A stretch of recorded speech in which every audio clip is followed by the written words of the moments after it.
नमस्कार विद्यार्थियों, मैं doctor Mausam Parik, assistant professor Sanjay teachers training college Lalkothi Jaipur, आप सभी का इस YouTube चैनल पर स्वागत करती हूँ। आज का हमारा शिक्षण का विषय है सर्व शिक्षा अभियान।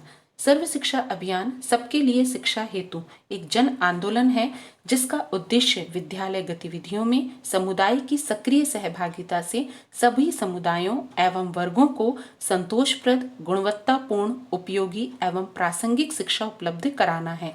इसका उद्देश्य 6 से 14 आयु वर्ग के सभी बच्चों को उपयोगी तथा कोटिपरक शिक्षा प्रदान करना है तथा यह प्रारंभिक शिक्षा को मिशन के रूप में प्रदान करने संबंधी जरूरतों को पूरा करने का एक प्रयास है।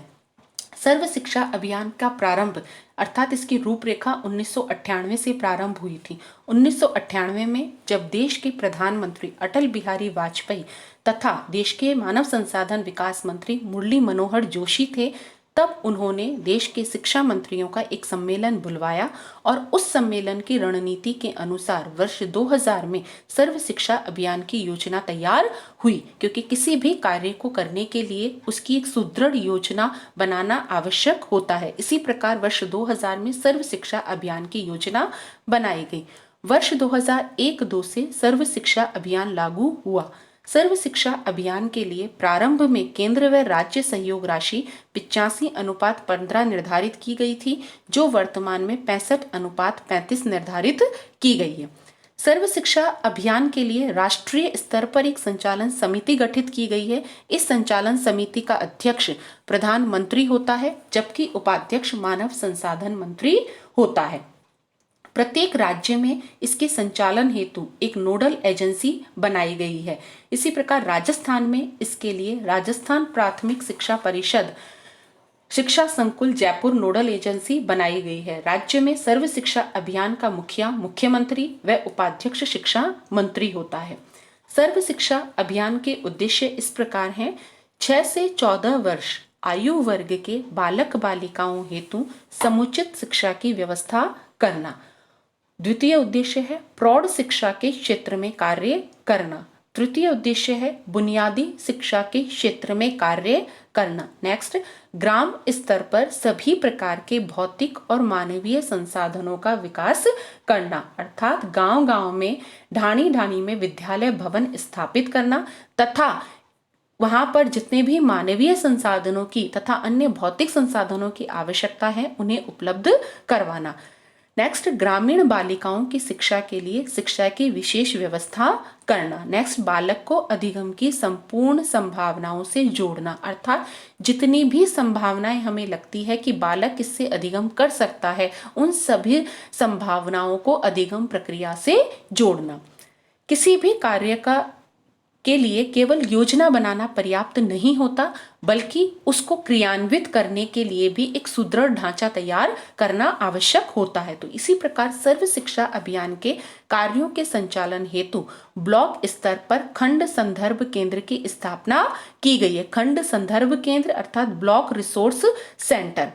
यहाँ पर सर्व शिक्षा अभियान के कार्यों को सुचारू रूप से संचालित करने हेतु BRCF block resource centre facilitator की नियुक्ति की जाती है। ये एक अधिकारी है जो प्रथम श्रेणी शिक्षक के समकक्ष व्यक्ति होता है और यही व्यक्ति सर्व शिक्षा अभियान के कार्यों का संचालन करता है। BRC के द्वारा विद्यालय स्तर की व्यवस्थाओं को बनाए रखना, आवश्यक संसाधनों को उपलब्ध करवाना एवं समय समय पर ब्लॉक के सेवारत शिक्षकों का नवाचार युक्त प्रशिक्षण करवाना आदि मुख्य कार्य किए जाते हैं। अर्थात विद्यालय की व्यवस्थाओं को बनाए रखना, इसके अतिरिक्त शिक्षण अधिगम के लिए जितने भी संसाधनों की आवश्यकता है विद्यालय में, उन संसाधनों को उपलब्ध करवाना तथा सेवारत शिक्षकों को नवीन नवाचारों का प्रशिक्षण देना, नवीन शिक्षण विधियों का प्रशिक्षण देना, ताकि वो शिक्षण अधिगम प्रक्रिया में उनका प्रयोग करके शिक्षण अधिगम की प्रक्रिया को तेज कर सके। साथ ही BRC MIS के लिए परियोजना से संबंधित सूचनाओं का आदान प्रदान भी करता है। MIS की फुल फॉर्म होती है विद्यार्थियों प्रोजेक्ट मैनेजमेंट इंफॉर्मेशन सिस्टम।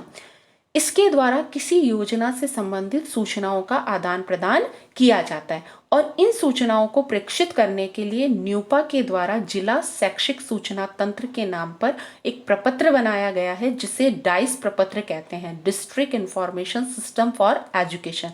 इस डाइस प्रपत्र में मांगी जाने वाली सूचनाएं संबंधित विद्यालय का प्रधानाध्यापक डाइस प्रपत्र में अंकित करता है और उन सूचनाओं को नोडल अधिकारी के सहयोग से ब्लॉक अधिकारी के पास पहुंचाता है तथा ब्लॉक अधिकारी MIS तक पहुंचाता है, जहां से सूचनाएं ऑनलाइन कर दी जाती हैं और राज्य तथा केंद्र सरकार के पास पहुंच जाती है। अर्थात यह विद्यालय और MIS के मध्य एक मध्यस्थ का कार्य करता है। BRC जो है ये अधिकारी, खंड संदर्भ केंद्र जो अधिकारी है वो MIS और विद्यालयों के मध्य एक मध्यस्थ का कार्य करता है। और यही केंद्र सर्व शिक्षा अभियान से संबंधित निम्न कार्यक्रमों का संचालन करता है। इसमें पहला कार्यक्रम है कस्तूरबा गांधी बालिका आवासीय विद्यालय।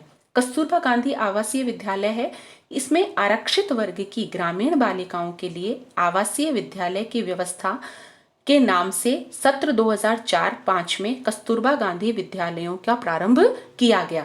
प्रारंभ में इन्हें कक्षा 1 से 8 तक शुरू किया गया था, परंतु सत्र 2011-12 से इन्हें उच्च माध्यमिक में क्रमोन्नत किया गया है। द्वितीय कार्यक्रम है बाला बिल्डिंग एंड लर्निंग एड। इस कार्यक्रम का उद्देश्य है विद्यालय भवन में ही शिक्षा की संपूर्ण संभावनाओं की खोज करना और विद्यालय भवन में ही बालक की कक्षा से संबंधित शिक्षा को पूरा करवाना। तीसरा कार्यक्रम है इस अभियान का कल्प computer aided learning programme. Gandhi ji की बुनियादी शिक्षा को आधार मानते हुए, क्योंकि गांधी जी ने बुनियादी शिक्षा का जो कॉन्सेप्ट दिया था उसको आधार मानते हुए कंप्यूटर के क्षेत्र में बालक बालिकाओं को प्रारंभिक ज्ञान प्रदान करने के लिए कक्षा 6 से 8 तक कल्प कार्यक्रम की शुरुआत की गई है। अगला कार्यक्रम है विद्यार्थियों इस अभियान का लिंगवा लैब भाषा प्रयोगशाला। भारत देश में अंग्रेजी भाषा के शुद्ध उच्चारण को लेकर जब कई कमियां महसूस की गई तो सर्व शिक्षा अभियान के माध्यम से भाषा प्रयोगशालाओं की स्थापना हुई। जयपुर में राज्य स्तरीय लिंगवा लैब की स्थापना की गई है। नेक्स्ट है माइग्रेटरी छात्रावास। घुमंतु अथवा खानाबदोश जातियों के परिवारों के बालक बालिकाओं हेतु विशेष प्रकार के माइग्रेटरी छात्रावास स्थापित किए गए हैं, जिनका उद्देश्य घुमंतु जातियों के बालक बालिकाओं को 100% नामांकन और उनका ठहराव कराना है, कि उनका नामांकन भी हो। ठहराव से तात्पर्य है कि वो अपनी शिक्षा प्रणाली को बीच में ही ना छोड़ दें। नेक्स्ट है वैकल्पिक विद्यालय। जो बालक बालिकाएं सामान्य विद्यालय से नहीं जुड़ पाते उनके लिए प्रहर पाठशालाओं की व्यवस्था की गई है, जो वैकल्पिक विद्यालय कहलाते हैं। अगला कार्यक्रम है लहर। यह कार्यक्रम प्रसिद्ध शिक्षा शास्त्री हेनरी कॉल्डवेल कुक से प्रभावित है, जिन्होंने खेल विधि को बनाया था। लहर कार्यक्रम के तहत कक्षा 1 से 2 तक के कक्षों को विभिन्न शिक्षाप्रद कहानियों से सजाया जाता है और उनके लिए खेल खेल में सीखने हेतु खिलौने उपलब्ध करवाए जाते हैं। अगला कार्यक्रम है NPEGEL national programme of education for girls elementary level. इस राष्ट्रीय स्तर के कार्यक्रम में प्रारंभिक शिक्षा से जुड़ी बालिकाओं के लिए निदानात्मक परीक्षण और उपचारात्मक शिक्षण की व्यवस्था की जाती है। इस प्रकार ये सर्व शिक्षा अभियान का संचालन किया जा रहा है। ठीक है विद्यार्थियों, आज के लिए इतना ही। अगली कक्षा में हम फिर मिलेंगे। धन्यवाद, नमस्कार।